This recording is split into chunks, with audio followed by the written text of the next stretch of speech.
आदरणीय कमलनाथ जी को मैं आमंत्रित करना चाहूंगा कि आए और अपनी बात रखें। आदरणीय कमलनाथ जी। हमारे कांग्रेस के वरिष्ठ नेता भाई राहुल सिंह जी, कांग्रेस के वरिष्ठ नेता और सांसद राजमणि पटेल जी,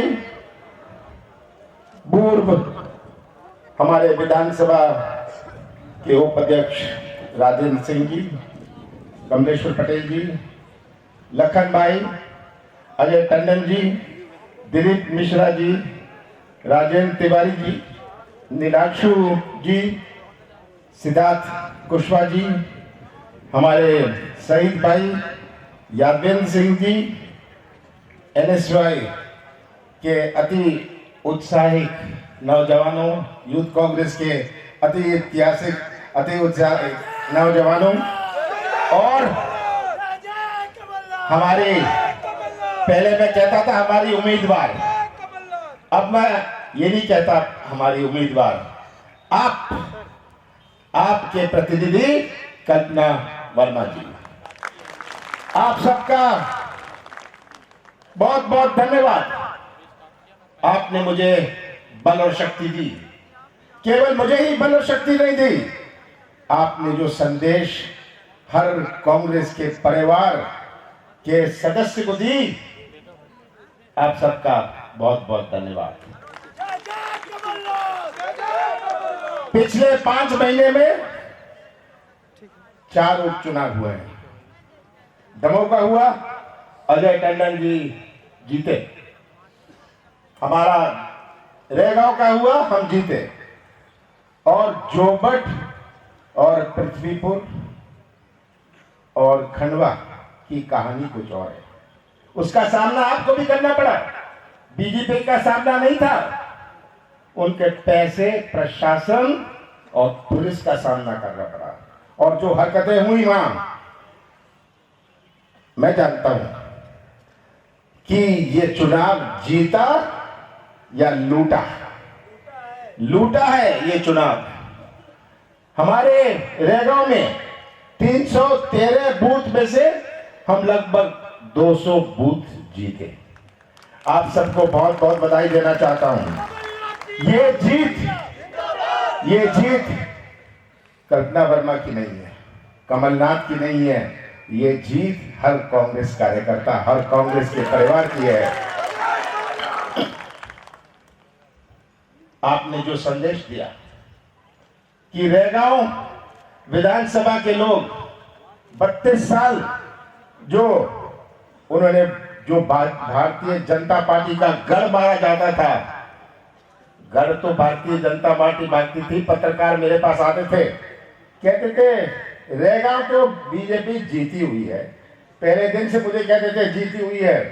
मैं उनसे जवाब में एक बात कहता था कि हमारे रेगांव के लोग के मतदाता सीधे साधे हैं, सरल स्वभाव के हैं, गरीब है पर मूर्ख नहीं है, और यही आपने साबित किया, बिकाऊ नहीं है, ये आपने साबित किया। और अभी राहुल जी कह रहे थे कि अगर कांग्रेस अपनी कमर ठान ले तो कोई बीजेपी का पुलिस, कोई बीजेपी का प्रशासन, कोई बीजेपी का पैसा कांग्रेस को हरा नहीं सकता। ये आपने ये संदेश दिया है। और जो घंटी बजाई है आपने, शिवराज सिंह जी कानों में घंटी बजाई है, मोदी जी के कानों में घंटी बजाई है। आज शिवराज सिंह चुनाव परिणाम के बाद दिन पर दिन घोषणाएं कर रहे हैं, घोषणा करने में तो माहिर हैं, क्या घोषणाओं में रखा है, ये घोषणाओं का क्या क्रियान्वयन होगा। तरह तरह की योजनाएं, शिवराज सिंह झूठी घोषणाएं। मुझे तो इस बात का पूरा विश्वास है कि आज का समय में बहुत परिवर्तन है। हमारे बुजुर्गों का जीवन कुछ और था, आज ये नौजवान खड़े हैं, इनकी दुनिया कुछ और है, इनकी दुनिया कुछ और है। ये तो इंटरनेट से जो आप उनको ज्ञान देते थे, अब ये आपको ज्ञान देने के लिए तैयार है। और इनमें एक तरफ है जो सबसे बड़ी चुनौती है हमारे लिए, भविष्य की चुनौती है कि इन नौजवानों का जीवन कैसे सुरक्षित रहे। यही सबसे बड़ी चुनौती मध्य प्रदेश की है कि यही बच्चे मध्य प्रदेश का निर्माण करेंगे भविष्य में। इनमें एक तरफ है, ये कोई ठेका नहीं चाहते, कमीशन नहीं चाहते, यह तो व्यवसाय का मौका या अपने हाथों को काम चाहते हैं, ये इनकी तरफ है। और यही सबसे बड़ी चुनौती है, हमारे कृषि क्षेत्र की चुनौती। किसानों के साथ कैसे न्याय हो, हमारे कृषि क्षेत्र में कैसे एक नई क्रांति आए। हमने शुरुआत करी थी कर्जा माफ, मैं जाना नहीं चाहता उस बात में, पर भारतीय जनता पार्टी का सोच और दृष्टिकोण समझिए। ये 3 कानून लाए, ये 3 कानून क्या है, यहां में से अधिकतर लोग नहीं समझते ये 3 कानून क्या है। मैं सरल भाषा में आपको समझाना चाहता हूं।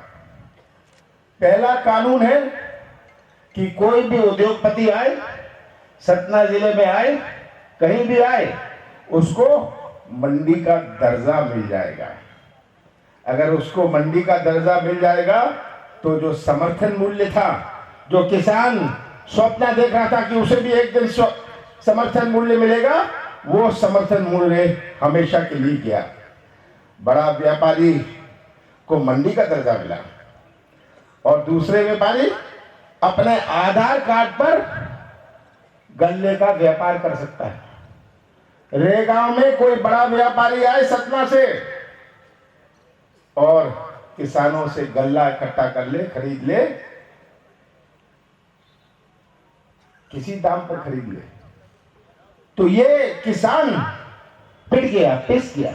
जो किसान का स्वप्न था कि उसे समर्थन मूल्य मिलेगा, समर्थन मूल्य की शुरुआत इंदिरा गांधी जी ने शुरू करी थी।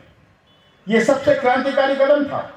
हम मध्य प्रदेश में इसका लाभ नहीं उठा पाए क्योंकि मध्य प्रदेश में गुजारे की खेती थी।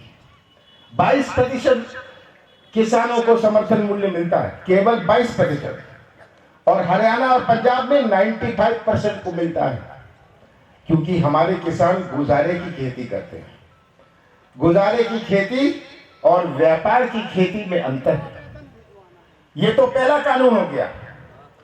दूसरा कानून कि आप ठेके की खेती कर सकते हैं। एक बड़ा उद्योगपति आएगा, बीज और खाद जमा कर लेगा, उसमें क्षमता है।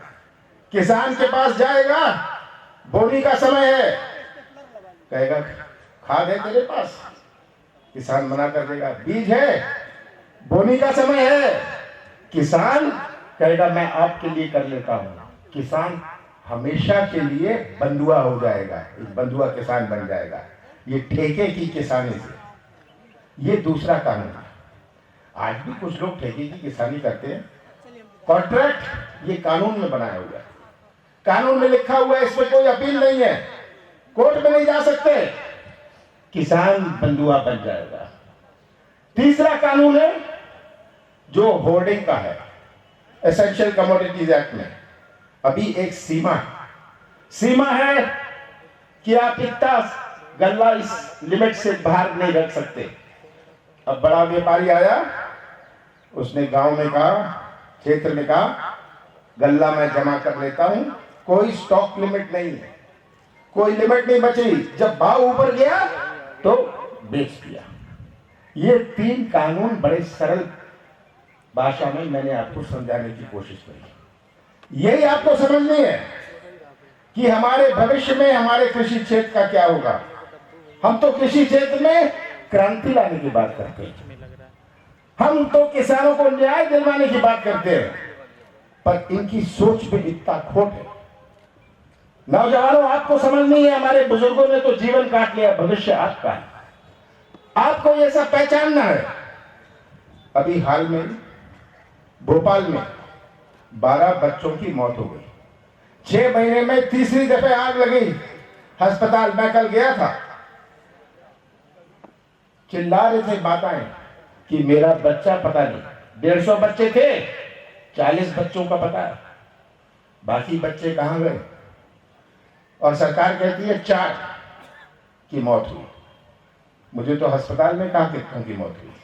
ये दबाने और छिपाने की राजनीति, ये ध्यान मोड़ने की राजनीति, ये गुमराह करने की राजनीति।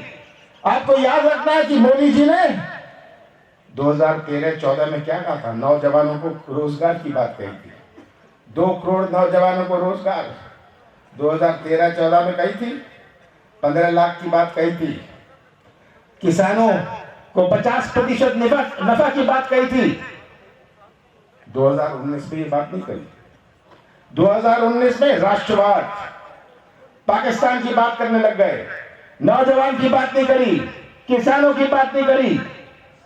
15 लाख की बात तो छोड़ो, रोजगार की बात तो छोड़ो, इन सब बात नहीं करी।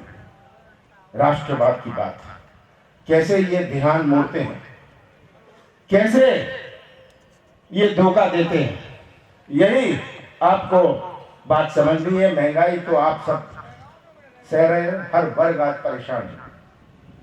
ऐसा कौन सा वर्ग है जो खुश है?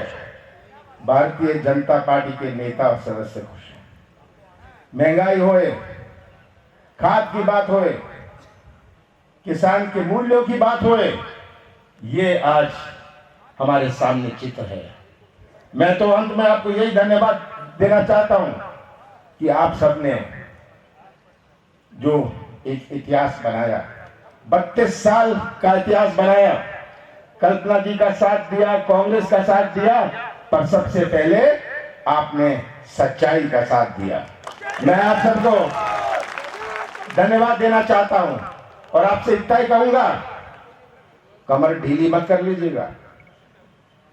23 महीने में फिर से चुनाव आ रहा है, 23 महीने बचे हैं, कमर ठाने रहिएगा और फिर से इस दफा तो बहुत दिनों बाद रैगांव का कांग्रेस का झंडा हमारे विधानसभा में लहराएगा और 23 में फिर से रैगांव का झंडा विधानसभा में लहराएगा। आप सबका बहुत बहुत धन्यवाद।